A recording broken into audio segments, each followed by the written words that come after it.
Oke, jadi sebelum kita memulai pembelajaran kali ini, kita awali dengan puja pengastuhan Farel. Om Swastiastu. Selamat pagi. Pagi. Nah, jadi jika kak bilang selamat pagi, adik jawab dengan pagi, pagi, pagi. Luar biasa. Apakah bisa dipahami? Selamat pagi. Pagi, Pagi, pagi, pagi. Luar biasa. Nah, jadi alangkah baiknya sebelum kita memulai pembelajaran kali ini untuk berdoa supaya kegiatan pembelajaran kali ini dapat berjalan dengan lancar. Berdoa mulai. Berdoa selesai. Nah, jadi perkenalkan, nama kakak Eka Arya Luciana, bisa dipanggil Kak Arya.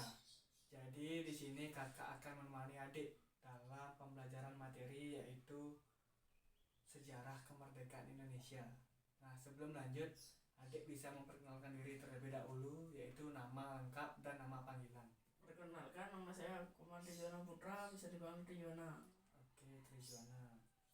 Nah, jadi di pembelajaran kali ini kakak akan menemani adik, yaitu membahas mengenai kedatangan bangsa-bangsa asing ke Nusantara, kekuasaan Belanda di Indonesia, kedatangan penjajah Jepang, peristiwa penting menjelang kemerdekaan, peristiwa Puputan Kelungkung, dan karya wisata.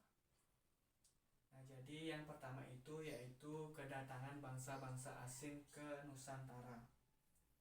Nah, kalau boleh tahu, apakah adik tahu bangsa apa yang pernah datang ke Indonesia? Jepang sama Belanda. Ya, benar sekali. Salah satunya yaitu ada Jepang dan Belanda. Nah, akan tetapi bangsa asing yang pertama kali datang ke Indonesia yaitu bangsa Portugis. Nah, berdasarkan cerita sejarah Indonesia, terdapat beberapa bangsa dari benua Eropa yang melakukan petualangan, pelayaran, dan penjelajahan samudra. Pelayaran pertama dilakukan oleh Portugis yang berhasil menemukan Kepulauan Nusantara sebagai daerah penghasil rempah-rempah. Nah, pada awalnya bangsa Portugis datang ke Malaka untuk melakukan perdagangan.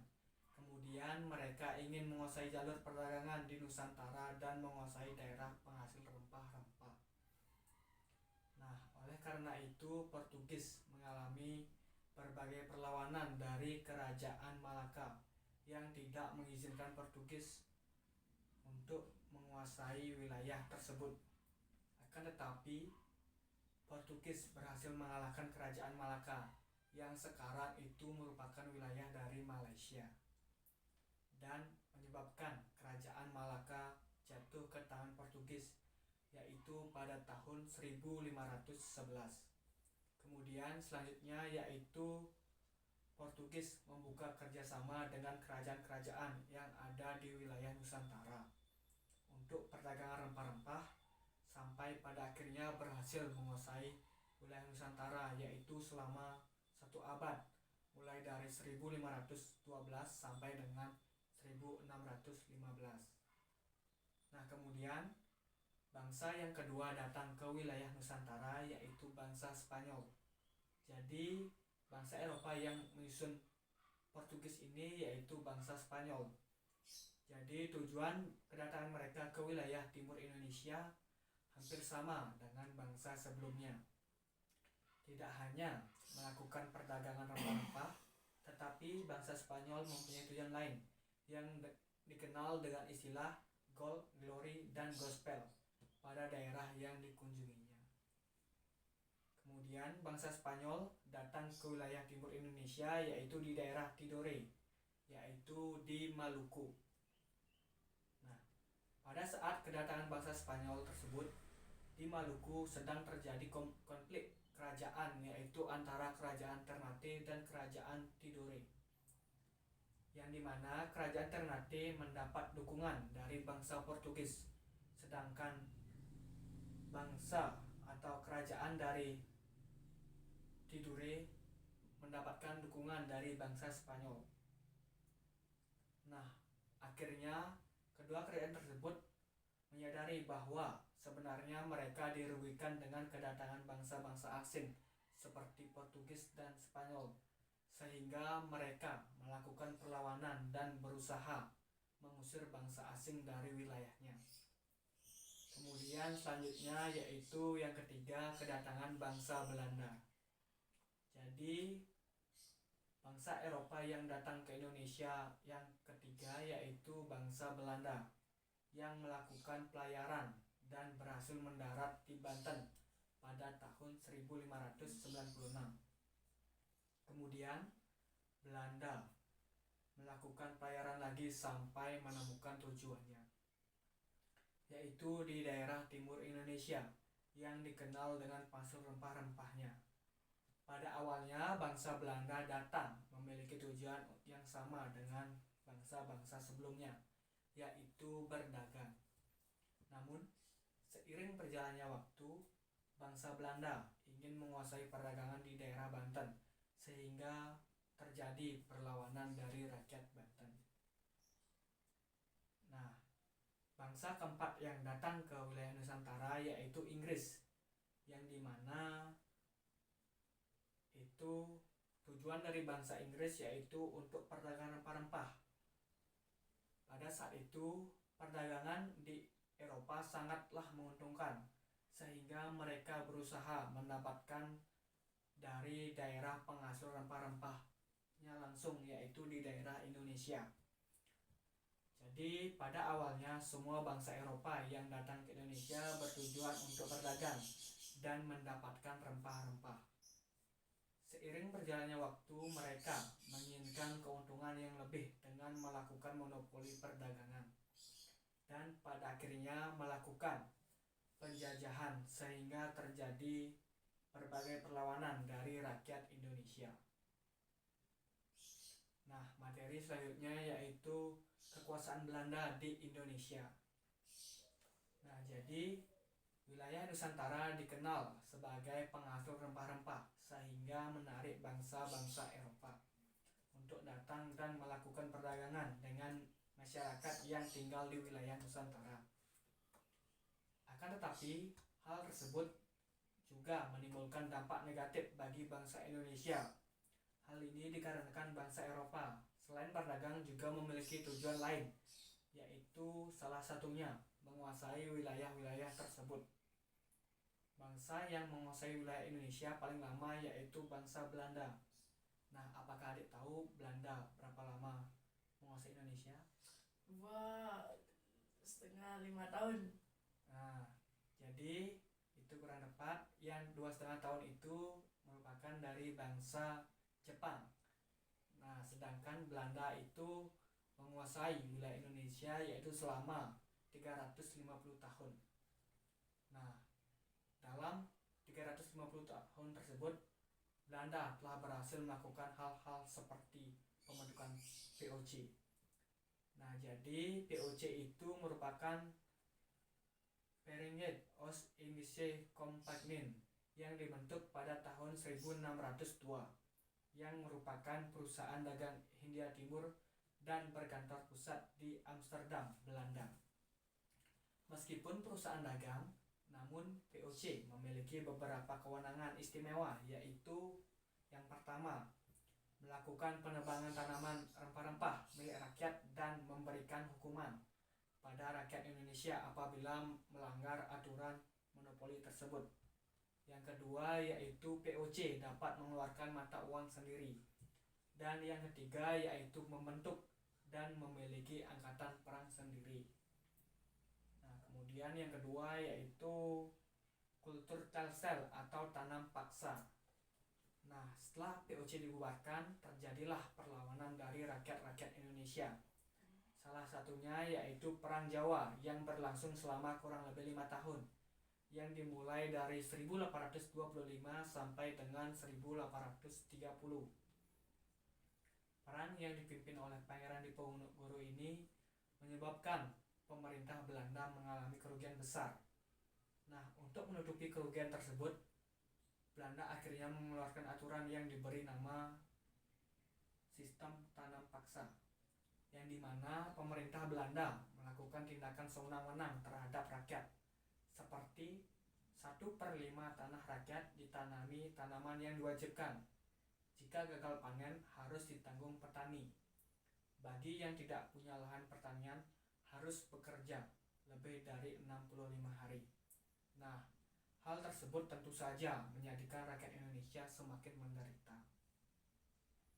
Kemudian setelah tanam paksa terjadilah politik etis atau politik balas budi. Nah, politik etis ini timbul atas pemikiran sebagian masyarakat Belanda yang menganggap bahwa Belanda telah berhutang budi pada rakyat Indonesia. Oleh karena itu, Belanda perlu memberikan peningkatan kesejahteraan pada rakyat Indonesia. Politik etis ini digagas oleh Konrad van den Pender, yang dimana politik ini dijalankan pada tahun 1890 dengan melakukan yaitu memberikan pendidikan pada rakyat pribumi, kemudian membuat irigasi dan transmigrasi atau perpindahan penduduk. Nah, pada masa penjajahan itu kehidupan rakyat Indonesia sangatlah menderita, yang dimana rakyat Indonesia mengalami beragam penderitaan dan ingin terbebas dari penindasan dan penjajahan dengan melakukan berbagai perlawanan. Nah, cara yang dilakukan rakyat Indonesia masih mengatasnamakan daerahnya masing-masing, sehingga belum ada yang namanya rasa persatuan dan kesatuan atas nama bangsa Indonesia. Hal ini juga menyebabkan gagalnya bangsa Indonesia mengusir para penjajah. Dengan pengalaman tersebut, kaum terpelajar ingin berjuang dengan cara yang lebih modern, yaitu menggunakan kekuatan organisasi, sehingga muncullah organisasi-organisasi pada lahirnya pergerakan nasional. Nah, pada masa pergerakan nasional ini lahirlah organisasi-organisasi pergerakan seperti Budi Utomo, Syarikat Islam, Muhammadiyah, dan Indis Party. Selanjutnya, organisasi pergerakan berkembang secara radikal yang menghasilkan organisasi seperti Penghimpunan Indonesia, Partai Komunis Indonesia, dan lain sebagainya.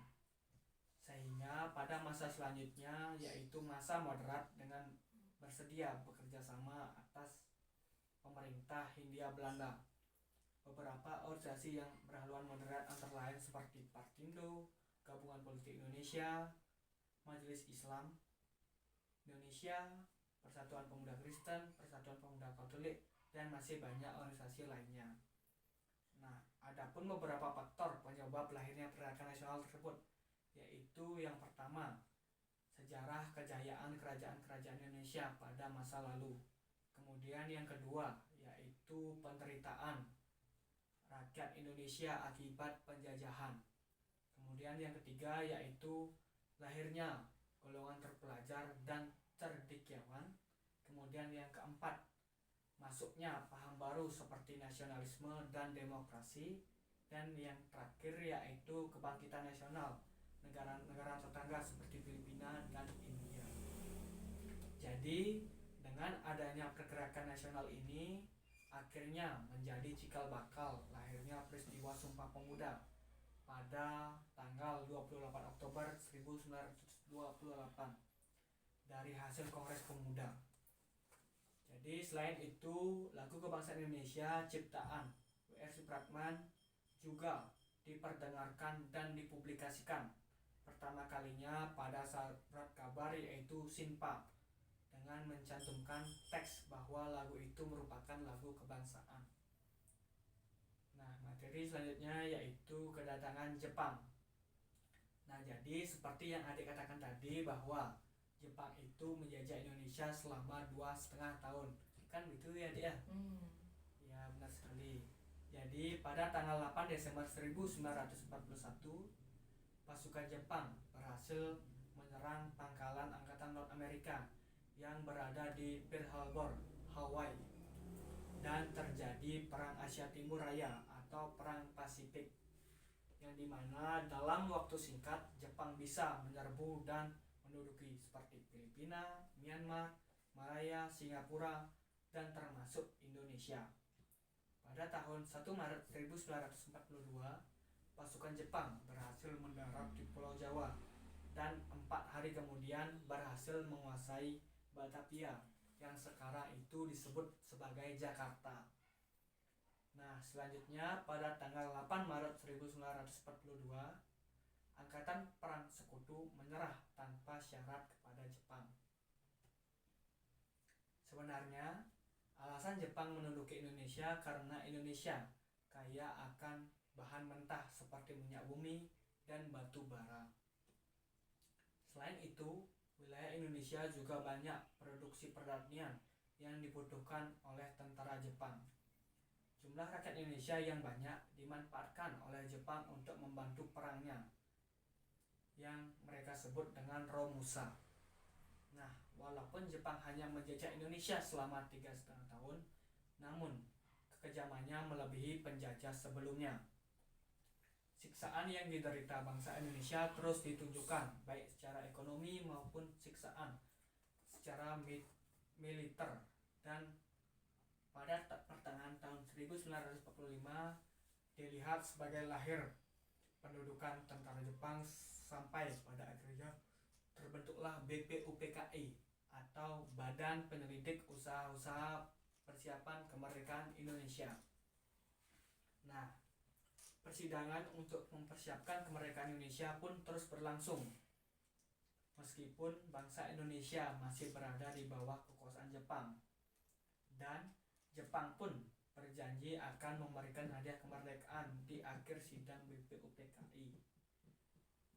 Nah, setelah itu dibentuklah PPKI atau Panitia Persiapan Kemerdekaan Indonesia, yang terdiri atas berbagai wakil wilayah dari luar wilayah Jawa yang merupakan mantan dari anggota-anggota BPUPKI tersebut. Namun, sebelum BPKI melakukan sidang pertamanya, bom atom telah menghancurkan Hiroshima dan Nagasaki dan membuat Jepang menyerah kepada sekutu.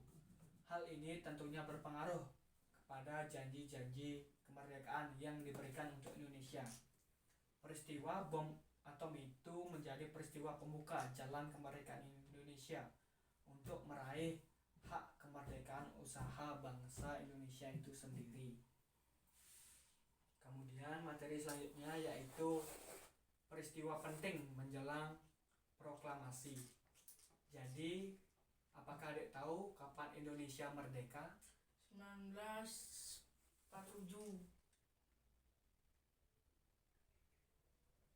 Apakah adik tahu tahun berapa Indonesia merdeka? 17 Agustus 17 Agustus tahun 1945. Ya, benar sekali. Jadi, pada tanggal 17 Agustus 1945 ini terjadilah peristiwa besar dan bersejarah bagi bangsa Indonesia, yaitu peristiwa proklamasi kemerdekaan Republik Indonesia. Nah, sejak saat itu Indonesia menyatakan merdeka dan terbebas dari penjajah.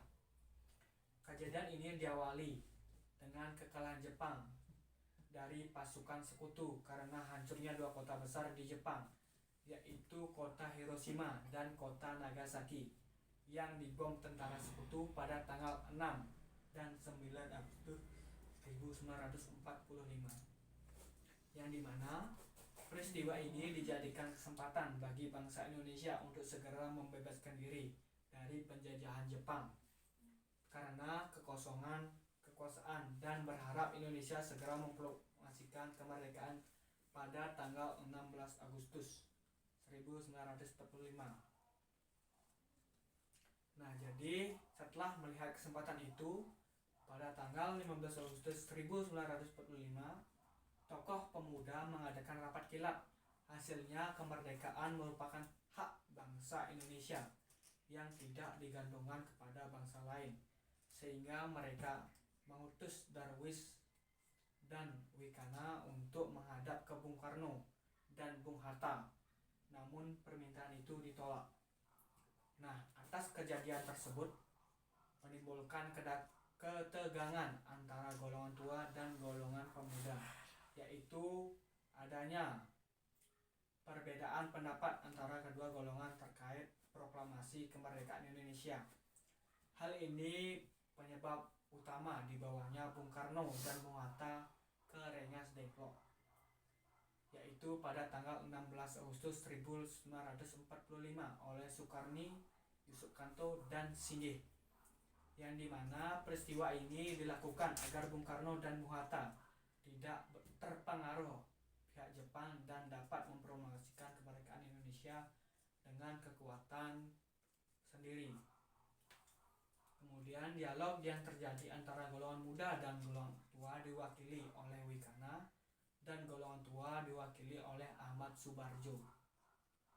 Kemudian mencapai kesepakatan bahwa proklamasi kemerdekaan Indonesia akan dilaksanakan pada 17 Agustus tahun 1945. Setelah peristiwa Rengas Dengklok ini, Bung Karno dan Bung Hatta menuju kediaman Laksamana Maeda untuk membicarakan persiapan proklamasi, yaitu di tempat tersebut rumusan teks proklamasi disusun oleh Bung Karno, Bung Hatta, serta Ahmad Subarjo. Setelah proses penyusunan rumusan teks proklamasi tersebut, terjadi pembicaraan kembali mengenai kesepakatan teks proklamasi yang telah disusun kepada para hadirin yang berada di kediaman Maeda. Berdasarkan diskusi tersebut, disepakati bahwa proklamasi akan dibacakan pada tanggal 17 Agustus 1945, yang dimana teks proklamasi kemudian diketik rapi oleh Sayuti Milik. Nah, proklamasi kemerdekaan ditandatangani atau ditandai dengan pembacaan teks proklamasi oleh Insinyur Soekarno yang didampingi Muhammad Hatta.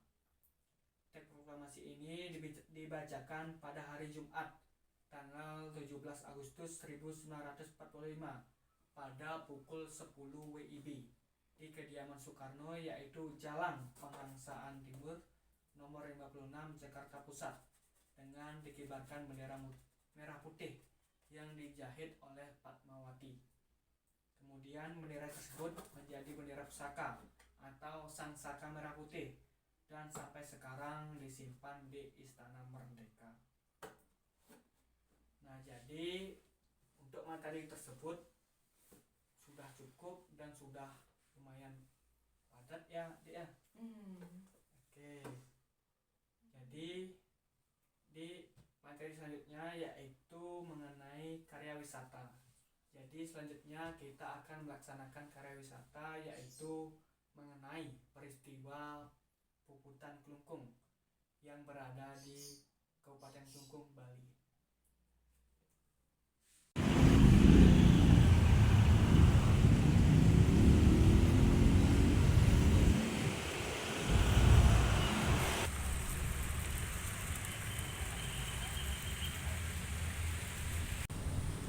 Oke, kali ini kita sudah sampai di Klungkung. Tempatnya di mana? Di Monumen Kabupaten Klungkung. Ya, benar sekali. Jadi, kemerdekaan Indonesia tidak datang begitu saja. Perjuangan panjang dilakukan oleh para pahlawan dari berbagai tempat. Contohnya yaitu peristiwa Puputan Klungkung, yang dimana Klungkung merupakan pusat kekuasaan terakhir kerajaan di Bali. Bangsa Belanda ingin menaklukkan Klungkung dan menguasai seluruh wilayah Bali. Akan tetapi, Raja Klungkung yaitu Idewa Ageng Jambi menolak untuk tunduk dan memilih melakukan perlawanan yang disebut dengan Puputan. Nah, jadi Puputan itu berasal dari bahasa Bali yang berarti berjuang hingga akhir atau titik darah penghabisan. Oke, adik. Jadi setelah pembahasan materi yaitu mengenai materi kedatangan bangsa-bangsa asing ke Nusantara, kekuasaan Belanda di Indonesia, kedatangan penjajahan Jepang, peristiwa penting menjelang kemerdekaan, peristiwa Puputan Klungkung, dan karya wisata, di sini kakak akan mengadakan evaluasi, yaitu dengan memberikan teka-teki silang, yaitu yang seperti ini. Nah, jadi dari materi yang kakak sampaikan tadi, ini merupakan sebagai bahan evaluasi. Mungkin adik bisa mengisi dari teka-teki silang ini. Mungkin bisa dibaca dulu dari ini, soal-soalnya bisa dibaca terlebih dahulu, kemudian diingat lagi materi apa yang telah disampaikan tadi. Jadi sekarang bisa dimulai untuk menjawab teka-teki silang tersebut. Bisa dibaca dulu soalnya nomor 1, kemudian baru dijawab.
Baik, apakah adik udah selesai membuat teka-teki dari evaluasi yang telah kakak berikan? Nah, Oke, sudah. Jadi di sini sekarang kakak akan mengevaluasi mengenai teka-teki silang yang sudah dibuat. Nah, jadi di evaluasi kali ini kan adik sudah membuat teka-teki silang yang sudah kakak berikan. Nah, jadi yang pertama yaitu nomor 1, organisasi yang didirikan oleh Dr. Suitomo pada tahun 1908 yaitu adalah nomor 1 jawabannya. Budi Utomo. Ya, benar sekali. Jadi organisasi yang didirikan oleh Sutomo pada tahun 1908 yaitu organisasi Budi Utomo. Bisa diisi dengan betul ya, Dek ya. Oke, jadi nomor 2 yaitu negara yang menjajah Indonesia selama 3,5 tahun yaitu Jepang. ya, benar sekali. Jadi negara yang menjajah Indonesia selama 3,5 tahun adalah negara Jepang. Kemudian nomor 3, badan yang dibentuk Jepang untuk menyelidiki persiapan kemerdekaan Indonesia adalah. Nah, jadi apa jawabannya, Dek? Puki. Oh, jadi itu kurang tepat. Jadi jawaban yang benar yaitu BPUPKI. Bisa dibenerin dulu ya, yaitu BPUPKI. Nah, kemudian nomor 4, semboyan bangsa Eropa yaitu gold, glory, dan Gold. gospel. Gospel. Ya, benar sekali. Jadi semboyan bangsa Eropa yaitu bangsa Spanyol yaitu gold, glory, dan gospel. Nah, yang terakhir yaitu nomor 5, organisasi dagang Belanda di Indonesia yaitu VOC. ya, benar sekali. Jadi VOC merupakan nama organisasi pedagang Belanda di Indonesia. Nah, jadi untuk materi kali ini adik sudah memahami dan menguasai materi yang telah kakak sampaikan. Semoga bisa bermanfaat bagi adik untuk kedepannya.